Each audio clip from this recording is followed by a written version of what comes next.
All right, let's make sure everybody else is up in here. We want to get our Facebook friends up in here. One of these days, we're going to broadcast live to the Colts channels. There's too many buttons. I'm going to make the mistake. No doubt about it. We got 1 and 2. That Twitter one, I don't care. All right, guys, welcome in. It is Saturday night, March 19th, 6:02 Mountain Time. Means it's time for an episode of Mile High Insiders. I am your host, Nick Kendell, and joined by, as always, for the Saturday shows, Luke Patterson. Luke, welcome back. I hope you're doing well. You look like maybe a little bit of tan, maybe going on Yeah, there. man. Yeah, just barely any burn, but certainly coming back darker from my vacation in the Florida Keys, where everyone in Florida is talking about the Denver Broncos. I talked to Dolphins fans, Bucks fans, Jags fans, multiple vacationers from around the AFC. All eyes are on the Broncos. So aside Yeah. from having a great trip and having to pinch myself every time I woke up in the beautiful Keys to even grasp the concept, Russell Wilson is here.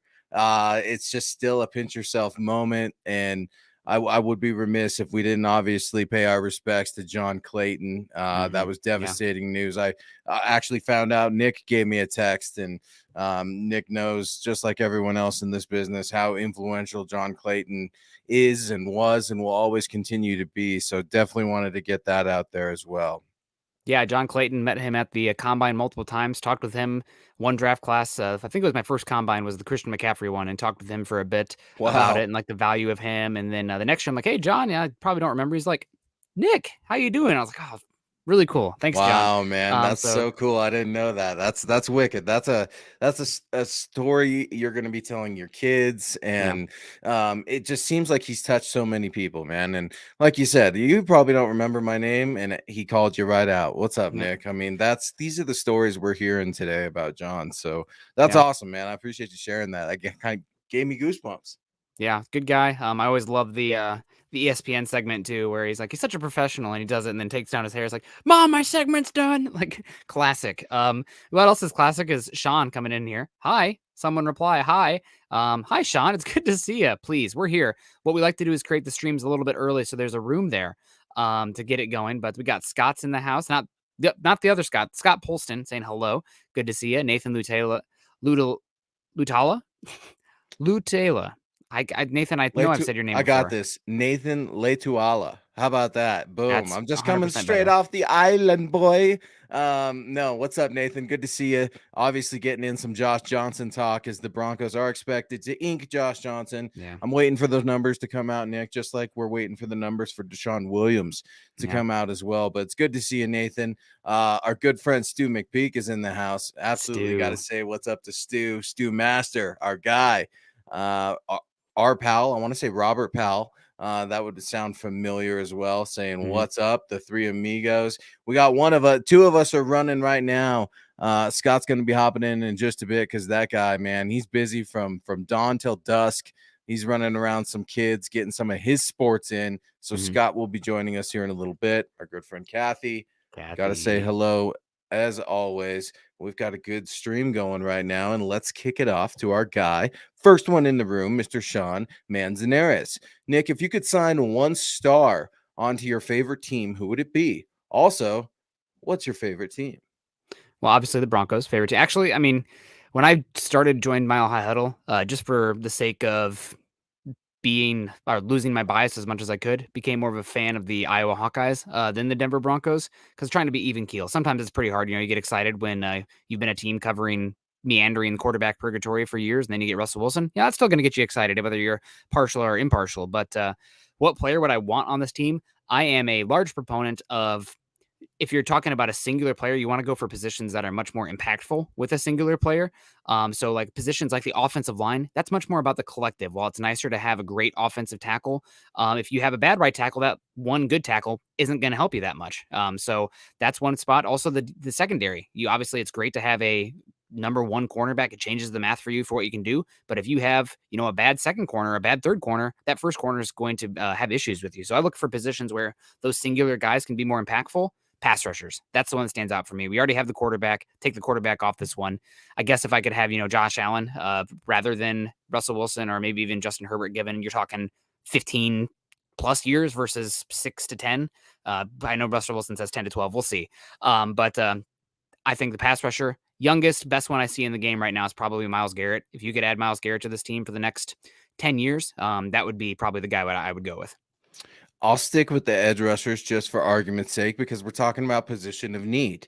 And absolutely love the Brandy Gregory signing. We're going to get into that in here a little bit. But for me, man, I'm looking at unrestricted free agents right now that are out there. I want an old dog, but an old dog that means something to me and the rest of the Rocky Mountain Mile High region. That's Calais Campbell. He's coming off of a season with Baltimore where he's battled injuries, but at times that old dog sitting at the ripe age of 35 was the starter and the lone wolf on that defensive line. I think it's something to have a little bit of a veteran voice in the room. And while Randy Gregory is certainly going to be leaned on to be a leader, and Bradley Chubb is trying to ascend into his role, a veteran leader like a DeMarcus Ware and stuff like that is always mentioned. So we'll get into some of the unrestricted free agents and positions in need as the show rolls on. Before we go any further, let's say what's up to Dylan Von Arks. Dylan does a ton of work for us behind the scenes, and he doesn't get the respect or the due he should from the public because he likes to just keep it humble, man, and keep his his nose to the grindstone, rather. Thanks, Dylan. What's up, Broncos country? Make sure you hit that like button on the way in and subscribe if you haven't already. Yeah, absolutely. Thank you, Dylan. Make sure you guys do hit the heart, like, react, care emoji, whatever, and subscribe to the show if you haven't yet. Holy Diver coming in saying, yeah, we do need another defensive end. Campbell would be a good choice. It does sound like Campbell's close to the end of his career, maybe one more go. But the Broncos do need some depth on that defensive line, without a doubt. We also got Willem come in, seemed like a little kid talking about Sean. Sean, we're saying hello. How you doing, Sean? Ashley's in the house. Ashley Watson, sup, fellas? Good to hear. Good to see Ashley. Love to shout out our Mile High Huddle ladies. Do you guys think Peyton will draft a quarterback late to fill the room? If so, who? Definitely possible. The name that keeps coming to mind, or it keeps coming up rumors wise, is Caleb Elleby, the quarterback from Western Michigan. Had a pretty good year there, throwing to Sky Moore, who's probably going to be a top 50, top 60 draft pick this cycle, and has a profile that I would say is similar to Russell Wilson. He's not Russell Wilson, but the squatter guy, decent down the field arm. He's one to keep an eye on. Also, there's not much good Brown tape out there, or Princeton tape. I can't remember who the quarterback was. The Ivy League guy. I thought he looked really good in the combine, throwing the ball around there. So he's another one to keep an eye on day 3. They definitely could draft a quarterback to fill out the room. But what do you think, Luke? I like Bailey Zapp a little bit out of Western Kentucky, if I'm being honest. I think he fits that mold, at least for the quarterback room, which we'll get into. That he's, 6'1", 220. He's nothing big. Josh Johnson, I think, is only 6'2". And I think he's sitting around 215, 220. So Russell Wilson, obviously not 6'2", sitting right around 5'10". We'll call it 6 foot just for argument's sake. But no, those are interesting questions. I mean, you start looking at taking a quarterback in the late round, and is it really a gamble at a certain point? And to me, it's not if you're not using a premium pick, which is obviously 1 through 3. And I like Bailey Zapp. I'm a little curious, but overall, I'm really tickled to see how the quarterback room is forming here. You got Russell Wilson, Josh Johnson, and don't forget, Brett Rippon is still in the mix. This team was sure to keep him around last year. We're all wondering why. Maybe we'll get that reason here this summer in training camp. Yeah, absolutely. The guy I was thinking of was E.J. Perry, quarterback from Brown. So keep an eye on him too. I thought he tested well. He's really high metrics as far as his athleticism. Little squatter, short quarterback as well. But I mean, Broncos are dealing with a short quarterback. So E.J. Perry. Rock Chalk Broncos coming in. Good luck to you. Is Kansas still in the tournament? I'm going to be completely honest with you. Once the Iowa Hawkeyes once again flamed out in the first round, I kind of was like, okay, March sadness has begun. March madness is over for me. But Rock Chalk Broncos, hopefully the Jayhawks are still in it. Good evening, Nick and Luke. With the Broncos now tight against the cap, who are some potential value menu free agents who you'd like to sign who would be available? One who comes to mind for me is the guys that you've already let walk that could be coming back. Bryce Callahan and Kareem Jackson. Those are 2 names that I would be keeping an eye on. I know that the Broncos have yet to sign Kareem Jackson. Some people are like, oh, they're giving him a lowball offer.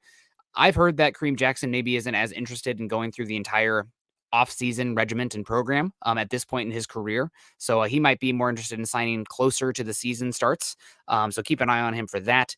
But those are some guys that stick out to me as far as the cheap guys. You're looking for cornerbacks. So I think Teron Young from the Ravens, kind of their own version of Bryce Young, has been Bryce Callahan has been a injured player, but really good when he has been healthy, a slot cornerback as well. So those are a few names that stick out to me. People are wondering a lot about Lyle Collins, obviously out of Dallas, and Zach Elberman wrote a really good article you could find on milehighhuddle.com asking the question, could Randy Gregory be recruiting ex-Cowboys teammate Lyle Collins? That's interesting, obviously, for a lot of reasons, with right tackle being a position of need. But I'm here to tell you, they really are okay with their offensive line right now. I don't think they're going to spend a lot more money there. They're already looking at Tom Compton, who they got for basically a steal.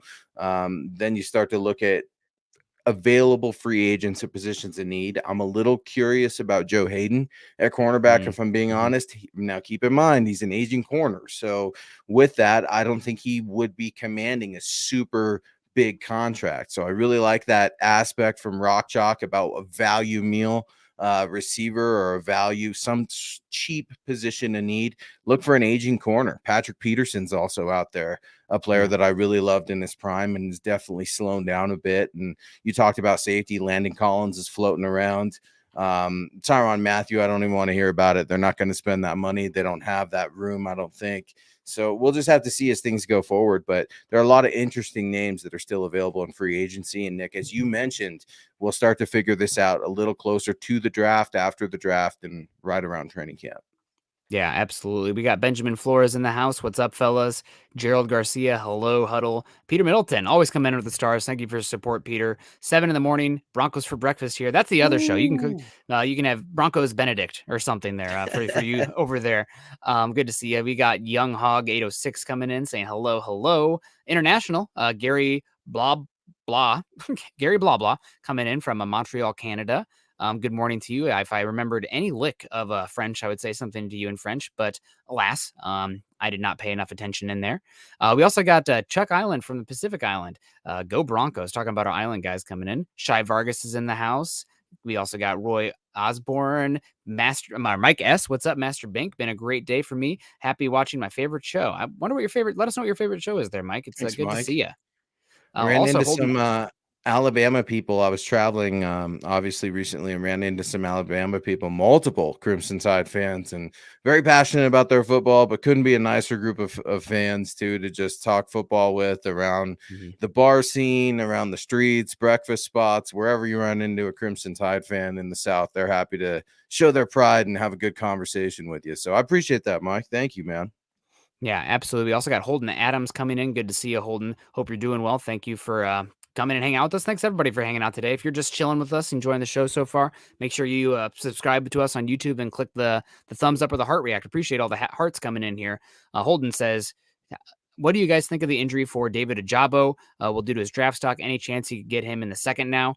I think there is a chance. Again, we're not going to they're going to have a medical recheck on him really close to the draft so they can have as updated information as possible. If he does fall to, 60, 58, maybe you're calling to move up a little bit to get him.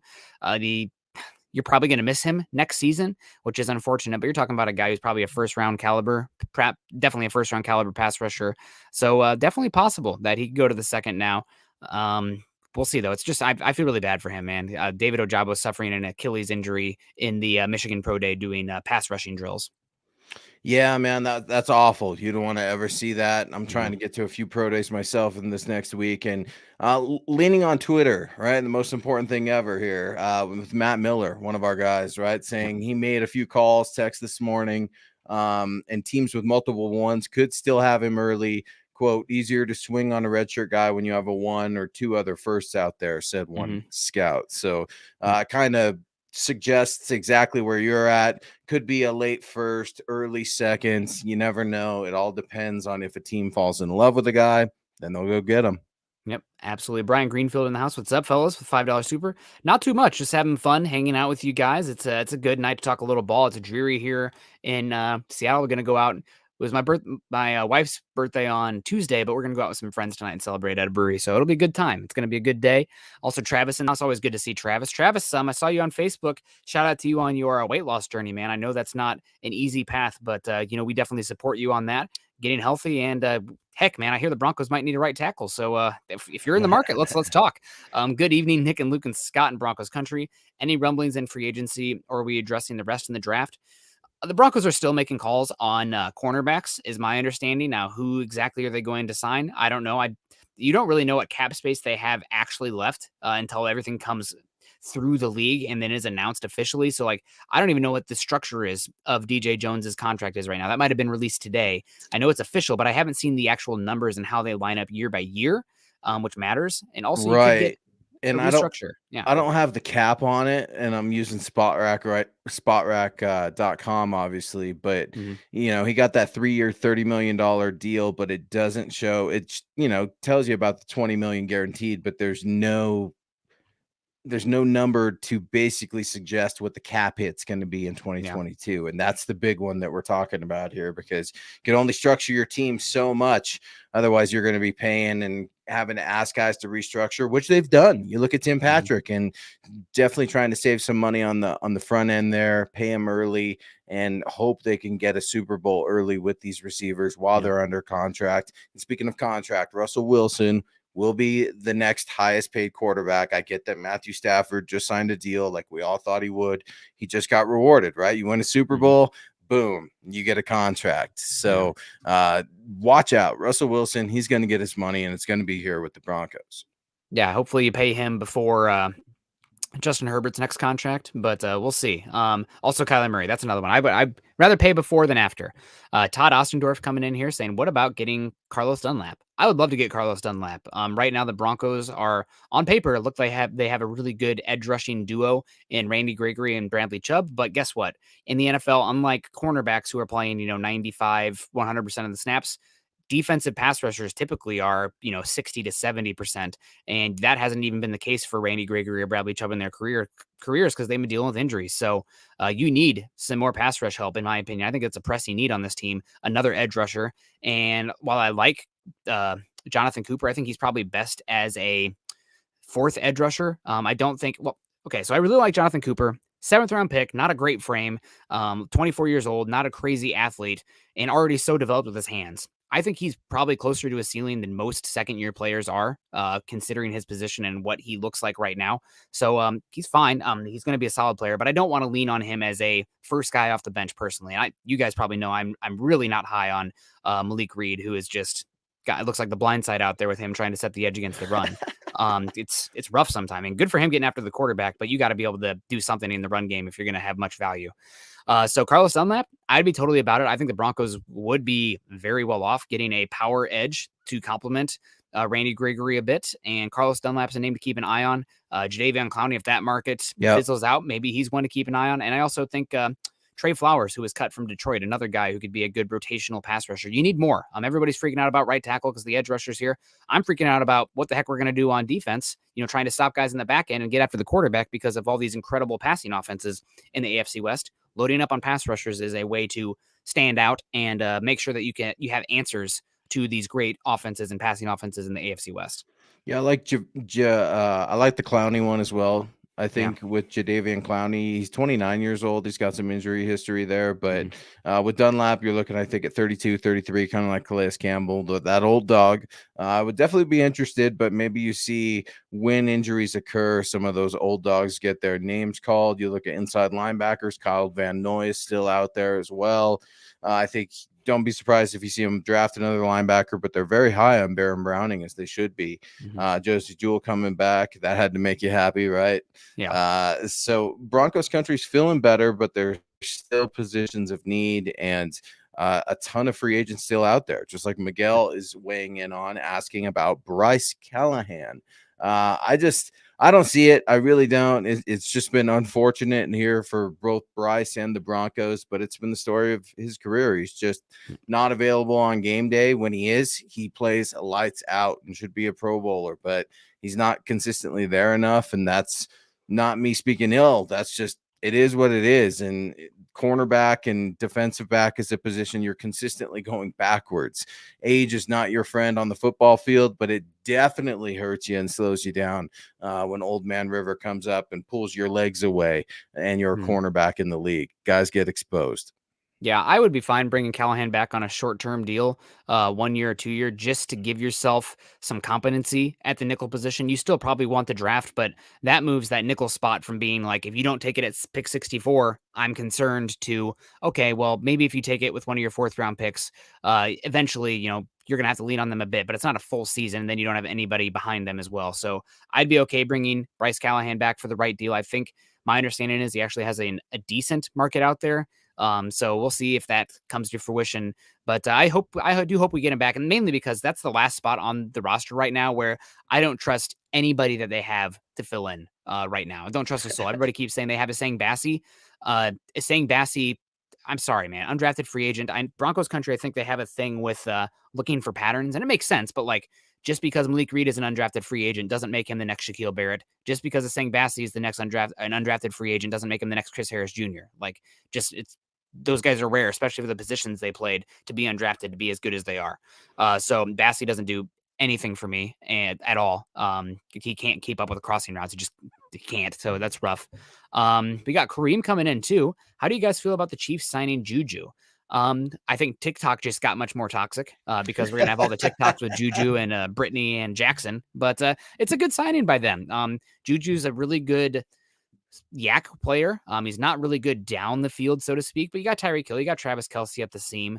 Juju's going to be able to, if teams are playing too high shells, Patrick Mahomes should be totally fine getting the ball to Juju in space and letting him, make a couple guys miss and get some yards. So he's not an amazing receiver, but they didn't pay him to be an amazing receiver. So I think he's a very good third passing outlet and a quick game outlet for them to get some yak.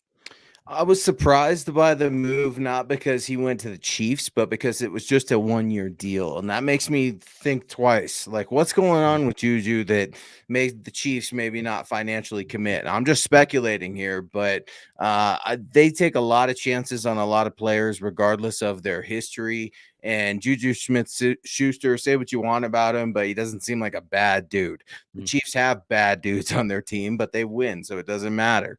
It's the NFL. It's not the Boy Scout League. I get it, but I would just expect this move to have been at least a 2-year deal. So I have a little hesitation there, but I think it's bold. It's a really bold move, Cotton. We'll see how it works out for him. But you look at what the Raiders are doing. You look at what the Chargers are doing. This division is just the best in football, and it is so beefed up. And I think I heard Stink talking about it on the Denver airwaves, saying he's never seen it like this. It's just absolutely stacked. He had compared it, just like many others have, to the NFC East of so many years ago, where you saw multiple Super Bowls throughout the teams, and that could possibly be right here in the AFC West. It's going to be awesome. Look for the Broncos to be back on prime time immediately.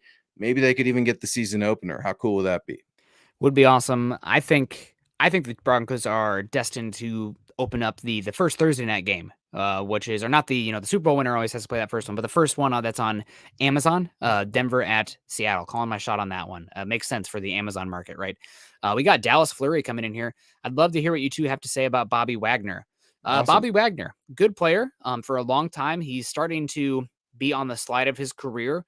He's not somebody who you're paying full price for him. It's like the difference between buying a MacBook versus a Windows laptop, right? Like, you're paying the sticker price for Bobby Wagner, probably beyond what the functionality is of what he is right now in his career. So I wouldn't pay him personally. I think this team, you're going to be playing at a team that the Big Ten, the AFC West has essentially become it is the SEC, but as far as the offenses, this is like the Big 12. So you need pass rushers. SEC. That is crazy, right? Well, just a little bit ago, man, we're talking about being a crappy division where the Chiefs just roll you. Yeah. A couple years later, here we are, man. That is insane. Just think about that for a second. Pinch yourself, because this is just, I don't know what Broncos have done. I don't know if George Payton sold his soul to the devil. It's just insane. I'm so happy. I can't believe the Broncos are relevant in this division. It's going to be so much fun.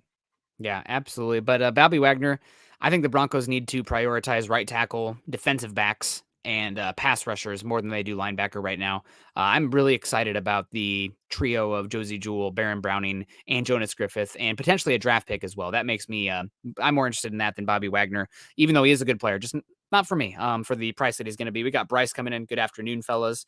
Michael Ronquillo coming in. Good evening, Nick and Luke on MHI_pod, getting us at the Twitter version there. Go Broncos. Thank you so much, Michael. It's great to see you. And let's get into the topic here while we're kind of perusing it. I'll put it on a tee for you, Luke. We're talking the Broncos quarterback room. The Broncos have made some moves at the quarterback position, bringing in Josh Johnson, quarterback. Had some good games, I believe, with Tampa Bay. It sticks out to me. I remember him at Tampa Bay. And a player that I think schematically and stylistically fits what the Broncos are going to want to do offensively behind Russell Wilson. Do you have any opinions on him? Obviously, they're not breaking the bank at the backup quarterback position, but why would you when you have Russell Wilson as your quarterback one?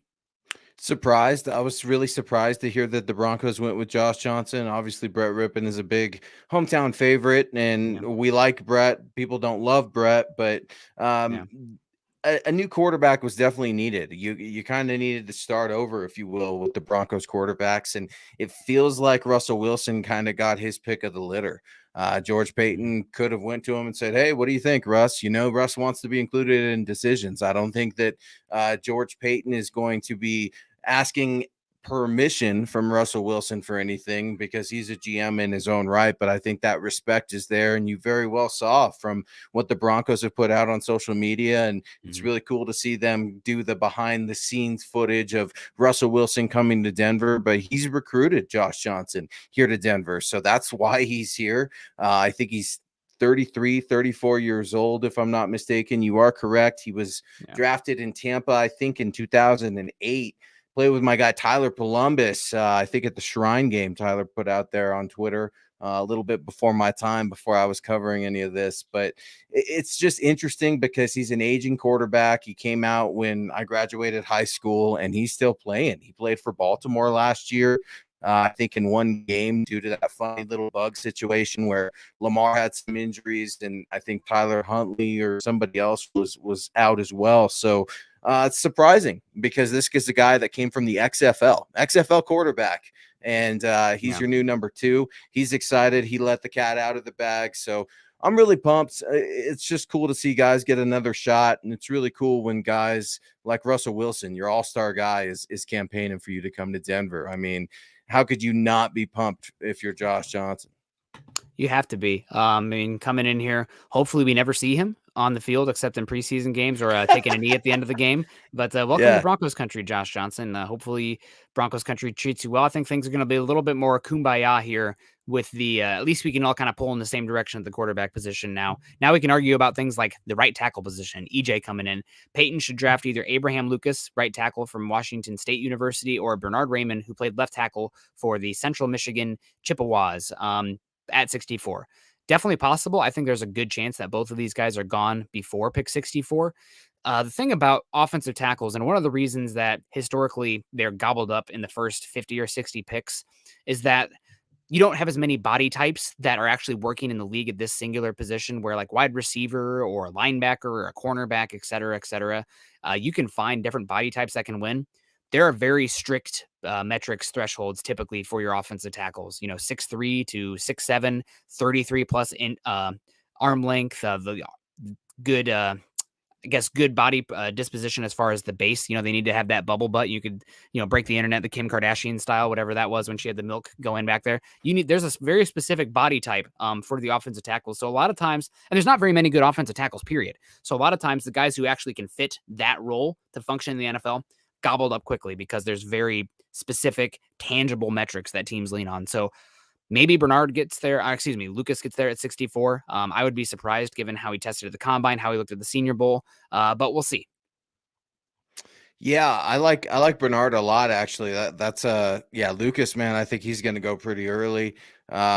Bernard, though, that's interesting. That's really interesting. Now that you mentioned it, EJ, I like it a lot. I'm going to do a little bit more looking into Bernard now that you mention it, but I know that his combine measures were off the chart last time I checked. So ran a good 40. I think he had around 30 reps on the bench. So, yeah, you got to find those offensive tackles, but it's really hard because not all athletes translate into great blockers and great football players. And right tackle's been a position the Broncos have been trying to figure out for years. The good thing now, Russell Wilson's right-handed, so he's going to be able to get that quick release that he's known for out. He's going to be able to scramble out and get rid of the ball. He's going to be able to, slide when he needs to. He's one of the most cerebral quarterbacks in the game. So the Broncos do have that working for him, and don't be surprised if you see internal competition on the offensive line as well. Bryce is weighing in here. Thank you for joining MHI, Bryce. Really appreciate the support. Bryce Parisian, I hope I pronounced that correctly. Collins left Cincy without a deal. Has another meeting been set this week? I wonder with who? Via Mike Garafolo, obviously referring to Lyle Collins. Where do you think the big man is going to end up? Because it looks like all eyes across the league are on trying to land this very coveted and what we expect to be well-paid star. Yeah, my guess, it does not sound like it's Denver. You hinted at it earlier. I think a lot of fans want Collins and are up in arms about it, and I just laugh because being upset about the tackle position now rather than quarterback is just, it feels like we're second world problems. So God bless you guys. I'm really happy to be here arguing about offensive tackles. It sounds like the Bengals offered Collins a really big contract still, but he's still leaving. Bengals are kind of weird about how they set up their contracts and the guarantees. I'm guessing it has something to do with that. Who is that second team? My bet is it's Miami. There's a lot of smoke that Miami's looking to pay a right tackle big money. I think that that's the next team he's going to interview with. And I think it'll come down to Cincinnati or Miami in the end. Ooh, Travis is going to come in here and answer this one for me. Jacksonville. Why? Because they're on a spending spree. It's just insane. But Nick's exactly right, guys. You got to figure out where teams are with their cap, and it's hard to do it right now because the figures haven't been released. We're starting to figure out what some of these contracts look like, but the cap numbers, that has to be determined. We're talking positions of need as well. And there was one comment I wanted to grab because I think tight end is something we definitely need to look at in the NFL draft. You can always find a litter of tight ends every year, but Trey McBride, Nick, I love him, but I don't think the Broncos are going to be able to snab him. I'm seceding. You said it earlier, first rounder. I said I think he's going to go second round, but everything I'm hearing in the scouting community after his pro day, it's just going to be insane. Mm-hmm. Yeah, no, I wouldn't draft a tight end even probably until pick 96 for the Broncos. Russell Wilson historically doesn't really utilize the tight end to a high volume. So if you can get a guy who's fine there, I'm not worried about it. I think you need, again, we talked about earlier, a better right tackle or more competition at the right tackle spot, more pass rushers, more coverage guys in the defensive backfield. So those are the positions that I would be leaning into myself rather than a tight end. I think that a tight end is a little bit of a luxury. If Trey McBride falls you to 64, draft good players. That's especially picking 64 if you like him enough. Oh, you're not going to use the tight end that much. Amazing player. That's fine. Amazing. There's no way he's going to be there, but Noah Fant's gone, and I get it. We like Albert O, but there's some concerns there for me in the injury history, and I don't know. I expect him to be the man one day. Don't get me wrong, but man, you got to have some young talent up and coming and developing. And maybe you're right, Nick. Maybe that's where you don't use a premium pick and you try to grab a sleeper somewhere in the 5th or 6th round. Historically, the Broncos have done very well at developing tight ends. We'll have to see how well Nathaniel Hackett wants to utilize the tight end position, because obviously I think about Bob Tunyon up there doing big things with Aaron Rodgers and what that Green Bay Packers offense will look like here in orange and blue. We just don't know yet. And we're going to get a little bit of a preview here with some OTAs, rookie mini camps, and eventually training camp. But we can only speculate right now what the ultimate offense is going to look like next fall. Yeah. Brandon Reagan coming in $5 with the, nice little motorcycle there. I don't know if is it okay to call that a crotch rocket or is that disparaging? I'm not in the motorcycle life, so cool bike. Pick 64, we stay there. Top 5 tackles are gone. Do we go with the best available tackle or do we select a different position or trade back? If somebody's calling and you don't like the guy that's there, definitely I would be fine trading back. It's hard to know given what the package is. Let's say somebody's offering you a middle third rounder this year and then a 3rd round pick in 2023. Yeah, you need to start to recuperate some 2023 draft capital. I would not be surprised at all if you see Peyton maneuvering the board a lot and trying to get some future assets, because the Broncos are thin in 2023 draft picks right now, far from the 10 that he wants. Definitely do not just sit there and take the best tackle available because your top 5 is gone. It's like, oh, we have to take one. You do that, you might as well just light the pick on fire. If you hit on that, you just got lucky, because that is just an absolutely terrible process. You need to trust your board and don't panic and don't pin yourself into one singular position all the way down at pick 64 in the draft. It's bad business. It's bad practice. Don't do it. I cannot. Bold flashing lights. Bad idea. Don't do that. So that's where I sit on that one. Thank you for your comment, Brandon. What do you think, Luke? Oh man, yeah, it's the position you have yet to figure out. I mean, Calvin Anderson, is that okay? I mean, I like the way he played last year, but you can't tell me that that's the answer yet. And you're looking at how improved the pass rush just got in this division. You're exactly right. Right tackle is definitely a position of need. There's a ton of them, especially in the first round. Now, think back to what George Payton said when he was initially brought to Denver. We are going to be in on every big deal and big player. Well, let's look at that for literal sense. They need a big player, a right tackle. If George Payton falls in love with a right tackle and he sees one slip to maybe the bottom of the first or early second, don't be surprised if he goes to get him. He moved up heaven and earth, not really heaven and earth, but he moved up to go get a running back in the second round last year. All right. A position that should be devalued. And if it's not, talk to the Cowboys on why Zeke Elliott is just paralyzing this team with his contract. But if he's moving to move up for a running back like Pookie, he's definitely going to move up and try to grab a right tackle this year because we think he wanted Spencer Brown last year. We really think he did. And he didn't. Christensen too. Yeah. And he even alluded to it in one of his pressers. We talked about it before I left on vacation a couple of weeks ago. And it's like, man, George Payton kind of kicking himself a little bit there, and he doesn't want to throw any of his current players under the bus, but he knows right tackle is a position they've got to figure out. Randy is weighing in. Thank you for joining MHI. He's Nick Kendell. I'm Luke Patterson. Get at Nick at Nick Kendell MHH, at yours truly at Luke Patterson LP. Hey guys, as far as wide receivers and tight ends go, I feel Denver's 4th in the division compared to the other teams' rosters. Your take, please. Not wide receivers, obviously. I'm not going to get after you, Randy. I think you're going with the tight ends here, but you're looking at Darren Waller, who should do a lot better in a Josh McDaniels offense, but let's be honest, Davante Adams is going to be commanding the ball out there. Noah Fant, he's gone. That's why I'm trying to campaign for another tight end because I'm a little worried about Alberto's history, and I know the Broncos just signed a tight end. I'm spacing on who it is right now, but they're not exactly – they're a traditional Y. Basically. So you got to look for another playmaker, but what say you, Nick? Tight ends, where do the Broncos rank in the division with the Chiefs, the Raiders, and the Chargers? I'm going to just lump this in as pass catchers, playmakers, and you're not including running backs because that would tick the Broncos up a good bit with Javonte Williams. But wide receivers and tight ends, I'd put them 3rd right now. And this is with the asterisks that we have not finished the offseason yet and we have not finished the draft yet. Right now, the Chargers have probably a better 1-2 punch at pass catcher with Mike Williams and Keenan Allen. But after that, I mean, it's Josh Palmer. It's who knows who at tight end for the Chargers. And I don't really trust their depth at wide receiver. Now, that being said, with how the Chargers have attacked free agency, they could go there at pick 17. And if Jameson Williams or Chris Olave or Garrett Wilson is there at pick 17, maybe we have a different conversation because that would be a really unique trio of weapons for Justin Herbert. But I put the Broncos 3rd. In that right now, which is that's fine. You have a good quarterback. It's just you don't have the most dangerous pass catcher in football in Tyreek Hill and the best tight end in football in the Chiefs, and you don't have the best wide receiver in football in Davante Adams, one of the best top 5 slot guys and a top 5 tight end in the Raiders. Broncos, luckily, it's not just the pass catchers that's going to make a difference here.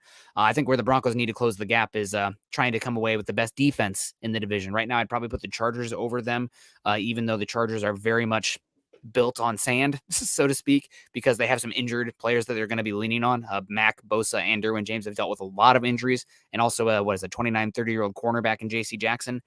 A little bit of panic there, but I think that's where the Broncos can make a difference in this division is if they keep loading up on the pass rushers and pass cover guys. So thank you very much for the question, Randy. We appreciate you. Hope you're doing well. We also have John D. Herrera coming in. What do you guys think of Tyler Algiere, running back from the University of BYU? I like Tyler Algiere. You guys probably, if you guys are psychopaths like me and like to watch 10 billion clips of quarterback play and not only just watch the throws, but watch the entire thing to see if he's checking or anything. Tyler Algiere was the running back that you saw getting a majority of the carries when watching Zach Wilson at BYU. He is a good size running back, good athlete. I don't think he's the best in the pass game right now. Even though he has the size, I don't think his pass protection is field ready right now. And also, I don't think he's much of a pass catching back. That being said, am I going to be using my running back and splitting him out into the open field, or am I going to be keeping in the backfield trying to get guys in the box and using them for play action? I think you have more value with that in the pass game for running back than actually flexing them out and using them in space. So I would like Algiere. Round 5 at the earliest, though. He'll probably go round 4, but I'm not looking to spend big on a running back until probably round 5.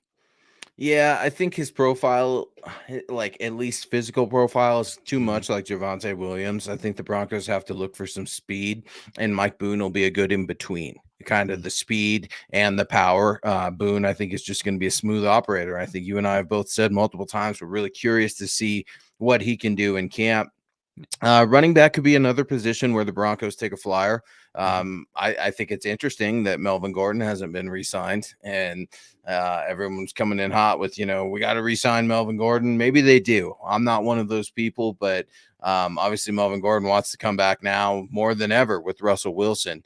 And it's just insane how things change. It's insane how the Russell Wilson effect is just like the Peyton Manning effect, everything else. And it's just one of those things where we're not even close to done yet. The draft is right around the corner, but expect more free agent moves, expect some more trades even. Yeah. And you never know what George Payton has up his sleeve because he moves in silence, man. That guy, that is so airtight out there. And we're used to hearing things. It's hard to hear things with George Payton, man. And he swings for the fences and definitely earns his keep.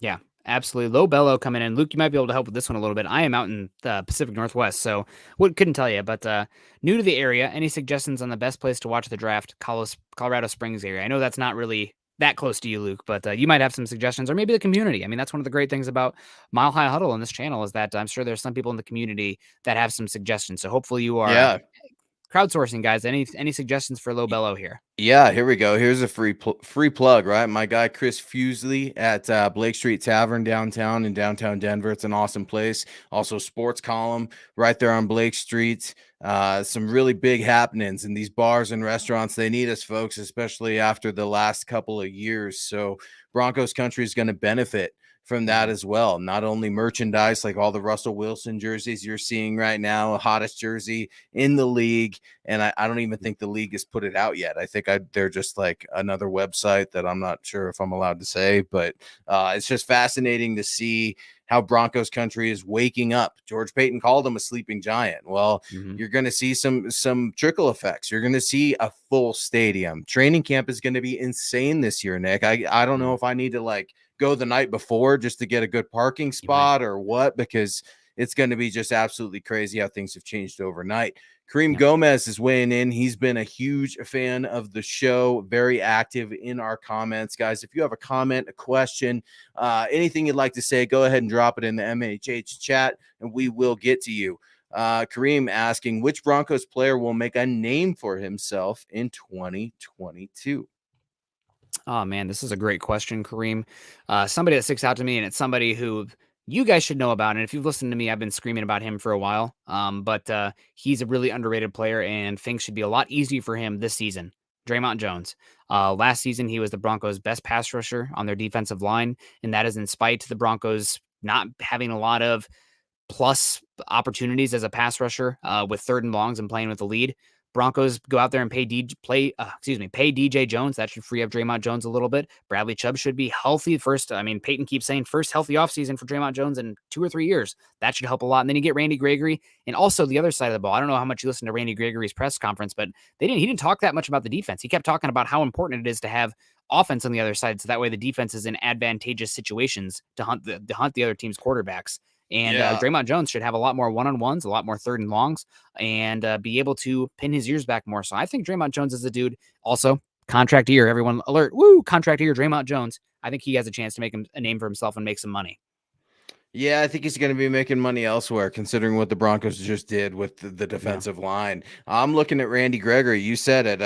Doing some traveling, so I wasn't able to ask in the press conference. It drove me nuts that everybody was asking about Randy Gregory and some of those character concerns, just because it's like, yeah, we get it after the first 3 or 4 questions. The question I wanted to ask was, how'd it feel to mix it up a little bit with Garrett Bowles and Dalton Reisner? Because I can't wait to see that here in the training camp. I think that this young man has definitely improved. He was getting busted for weed and stuff like that. Players aren't even tested, I don't think, for that anymore after the new collective bargaining agreement and Colorado and all that stuff. Von Miller had a problem with that earlier in his career. He just got paid by the Buffalo freaking Bills, believe it or not. So I think Gregory's definitely improved, and he's got to go earn his money too. He had 3 forced fumbles last year, 6 sacks, 15 solo tackles. And I wrote about him in one of my keys to victories against the Cowboys about how they needed to watch Randy Gregory. All eyes are on Micah Parsons. But when you go back and watch some of his film, he has a high motor, and you got to like that effort. And I'm really hoping he makes a difference. Yeah, absolutely. Our Powell, who will be available in the 3rd round out of Chad Muma from Wyoming and linebacker Nope. Troy Anderson from Montana State.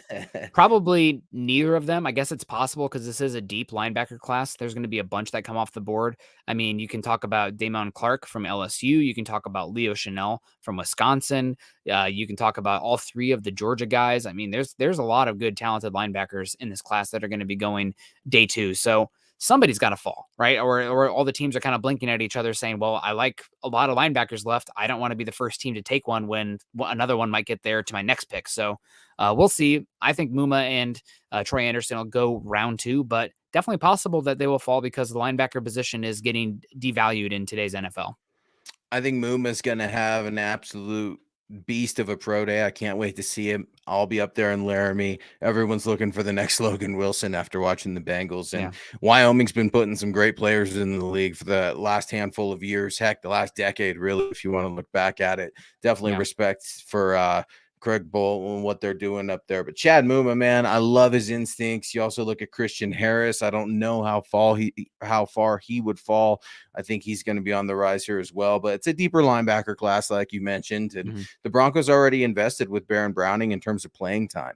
And I mean, heck, he had the green dot, Nick. I mean, like this is huge. So they're not investing so much as a pick with Baron Browning as time and development with Baron Browning. And I think that speaks volumes. And they're just excited to see what he's going to do with Josie Jewell.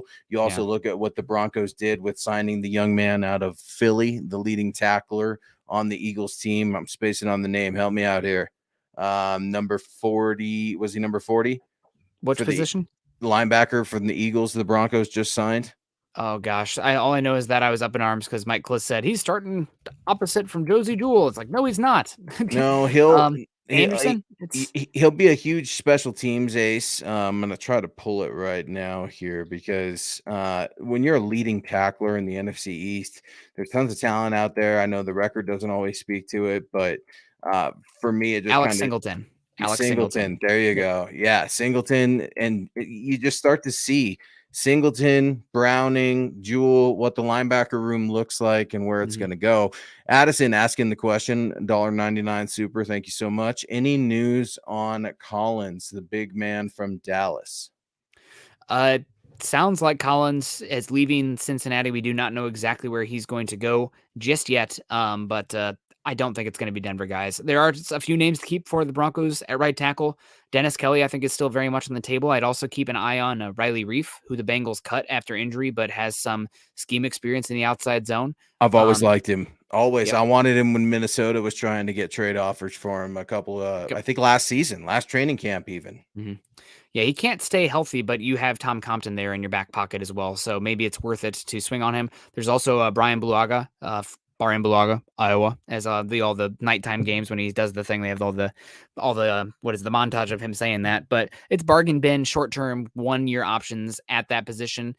Tom Compton, luckily for you, he's a really good run blocker. He's a good backup, and he's versatile. Can play 4 spots along the offensive line. So you can kind of you can go with a guy who's a little bit of injury history there on a 1-year deal, not the Juwan James paying him a big contract when he's injured, but a 1-year kind of situation, kind of like Jared Valdir when they brought him in. It didn't really cost you very much, and he was in here and he didn't get hurt. Hey, thank you for your 1 year. We bridged the gap until next season. God bless you. So I think that's more likely there for the Broncos at right tackle. And guess what? The Broncos now have a franchise quarterback. They do not need every single team to be a perfect all-pro player. When you don't have the quarterback, your margin for error and roster building is thin. You have a guy now. You don't have to be perfect at every single spot. So when I heard about the trade, and obviously we thought Drew Lock was going to be a part of it, I'm riding around the shuttle, having a cold pop or two in Florida, and I'm thinking about you, Nick, and I'm thinking, oh man, this is awesome. I'm sure Nick loves Russell Wilson, but now Nick has to deal with Drew Lock in Washington and all those things, and obviously Metcalf showing some love to Drew Lock, and hey man, God bless the kid. I hope he does well out there. I'd love to take a few shots, but it'd be awesome if Drew Lock worked out. But what about the rumors you're hearing? Are the Seahawks still in the market for a quarterback? Because I think at one time I thought I heard him say something about Baker Mayfield. I know he wants to try to go to Indy. Obviously, Deshaun Watson is now a Brown. Are the Seahawks still in the market? Because they definitely have some trade capital to part with if that's the case. It does sound like the Seahawks are in the market. They've been linked to Jameis Winston. They've been linked to Matt Ryan. They've been linked to Baker Mayfield. It sounds like they do want to make a move there. If not, I would expect the Seahawks to maybe tank this season, finish the top 5 pick next year, maybe even the number 1 overall pick. That's the level of issues they have surrounding that roster. And, a quarterback who hasn't proven anything in the league yet. So that's a possibility, but they're definitely hunting right now for a quarterback option to come in and compete with Drew Lock. We'll see. It's too bad that Teddy Bridgewater signed with Miami because it would have been funny to take this show to the Pacific Northwest for a year. But alas, that's not happening. Broncos Sunshine coming in, $10 super. Thank you so much, Broncos Sunshine, formerly Broncos 17-0, formerly Broncos number 1 overall pick. Love you. I recognize the picture. That's why. Now currently Broncos Unlimited. Broncos Unlimited. I'm lost on who the Broncos pick at 64. Thoughts? I have 2 guys right now in my head that I'm very interested in. Actually, 3 guys that I'm going to throw out here at pick 64. I'm not sure if the Broncos will be picking at pick 64. We'll see what happens there. I could see them getting aggressive if somebody falls that they have a high 2 grade on, moving up and getting him. Or if they have one position away, we need this guy, we're going to go for it. Maybe do that as well. Or they could trade down. But 64, some names that stick out to me that I'm interested in are Abraham Lucas. We talked about him earlier. Offensive tackle from Washington State, performed really well at the Senior Bowl, had really good testing at the Combine. He's played in 2 different systems, and as well as the air raid system. Good mover for the outside zone. Probably some work to do as far as blocking in the outside zone, but that's okay. He's not going to get your quarterback killed because he's a solid pass protector. I really like Josh Pascal from Kentucky. He's a little bit short, but he's like 6'3", 265. He's led the SEC in tackles for loss and run stops over the last 2 seasons. He beat cancer and came back to join the Kentucky Wildcat team. So he's considered a big emotional leader for them. And he's got some inside-outside versatility as well. He's really good against the run and setting the edge. And then if you line him up in a one-on-one situation against a 3-tech in passing downs, he eats him up. So I really like Josh Pascal. And then another name I think you should keep an eye on. Broncos one remaining dire need on this team right now is who's going to play the slot. They don't have anybody right now. Saying Bassey can't keep up with crossers. Defense. They don't have a slot player right now. Nate Harrison, people keep saying, what about Nate Harrison? Nate Harrison's a free agent. He's not on this team. He can sign with anybody. So I think an interesting slot player is Jalen Petry from Baylor. Apparently people love this dude, his tenacity, his intelligence, his attention to detail. He's technically a safety, but he mainly lined up in the slot. And if he's there at pick 64, I think if you want to live in a 4-2-5 base kind of defense, he's one that bridges the gap between the cornerback there as that slot player and a linebacker there in that position. I really like Jalen Petry there as well. I like Sanders, the kid out of Cincinnati, on the edge a lot. 6'5", 230, I believe. He's got some raw talent in there that I think he definitely needs some polished up. But I love his film. I like his reach, like some of his testing scores. Christian Harris, I think I mentioned, linebacker out of Alabama. But you know me, I love to reach, especially for those linebackers, just because it's a position of need. Chad Muma, talked about him earlier. All the pro draft mock simulators and stuff like that are going to say Trey McBride's there. He's not going to be there. And if he was, I would move heaven and earth to go get him in the second round. But it's just one of those things where we've got to wait and see, because it is a new day in Broncos country, Nick, which is why we've got 396 people watching us right now. And John Day Herrera is always trying to help beef that support up, saying, let's hit 100 likes at least. It's cool to be back. It's cool to have so many eyes on us here on MHI. We're starting to wrap up the show, and we're going to start getting some final comments from you, Broncos country, because it's a new chapter. We're literally in the middle of history right now. George Paton got to go to his first combine after hitting a draft out of the park last year. Drafts aren't only graded on just 1 year. We've got to wait and see, but things are looking up here in Broncos country. Let's get to William saying, I watched the Brandy Gregory presser and was very impressed. I thought he would sound and act more thuggish. He sounds intelligent. Right now, I like it until he proves otherwise.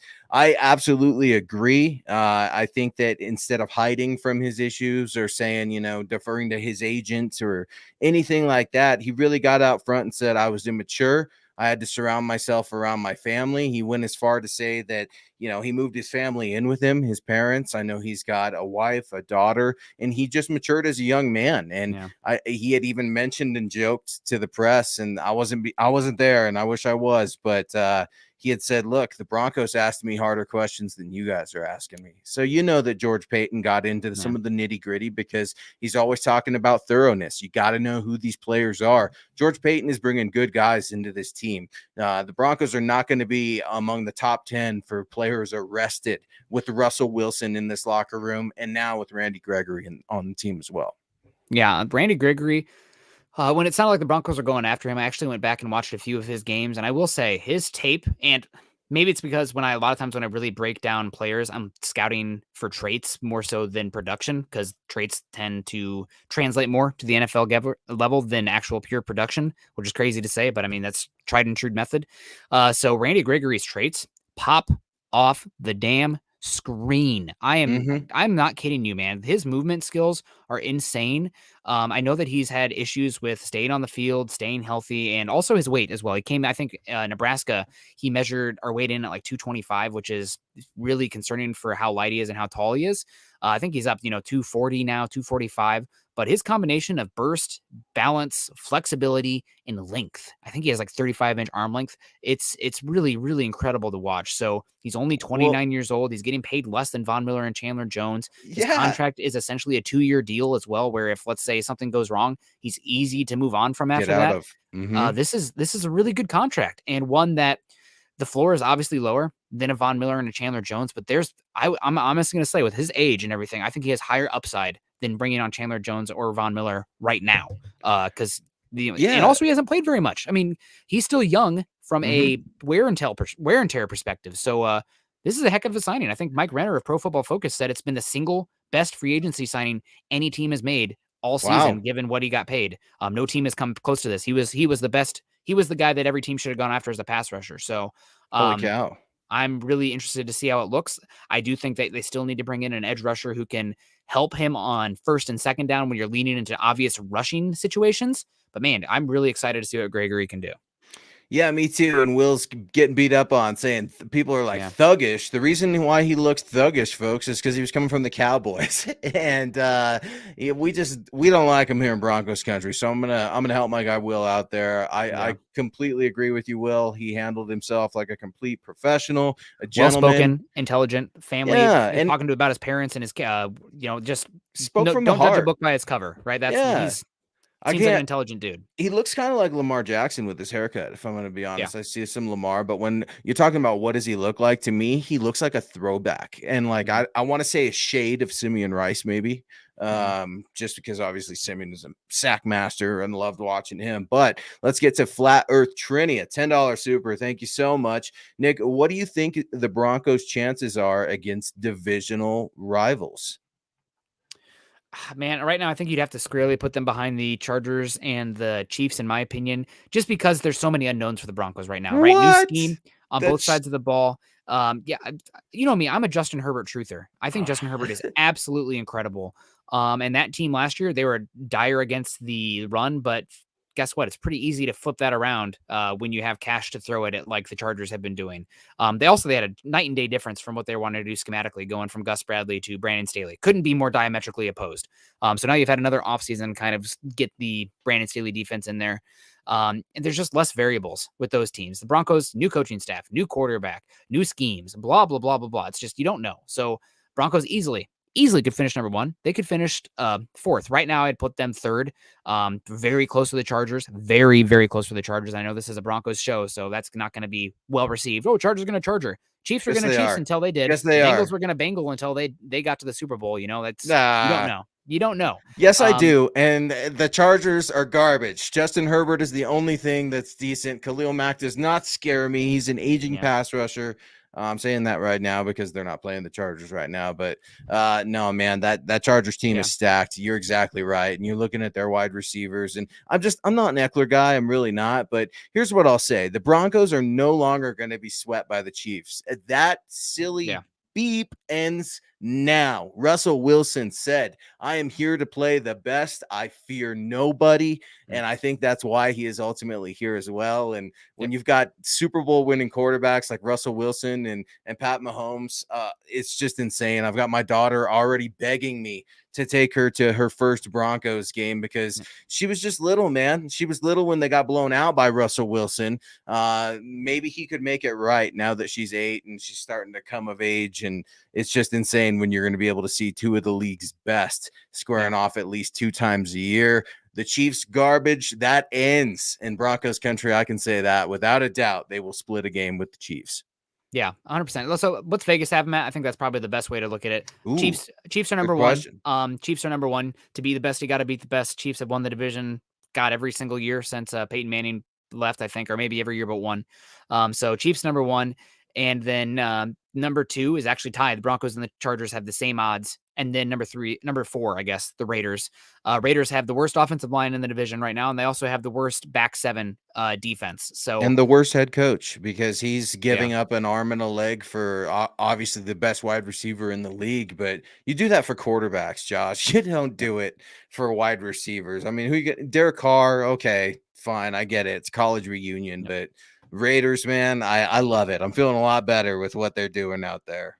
Yeah, absolutely. John Clay Evington coming in here. Hello, gents. Hello to you, John Clay Evington. 2 linebackers I would love to see the Broncos draft are Chad Muma and Troy Anderson. Thoughts? We talked about them a little bit earlier. 2 good linebackers, no doubt about it. There's a lot of good linebackers in this draft class to keep an eye on, but those are 2 that are relatively local.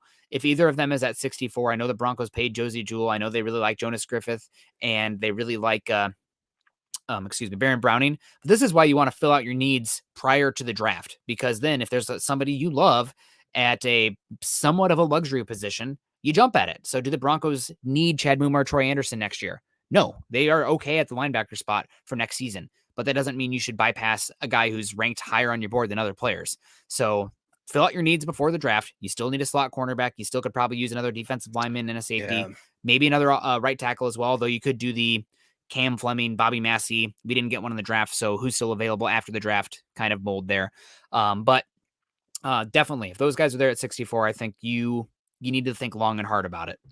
Broncos need to, cornerback's another thing. We haven't talked about it enough about in the draft, but free agency, go get yourself a Joe Hayden and see what Darby can do on the inside. I know it's not ideal, but you don't want to move Pat Surtain.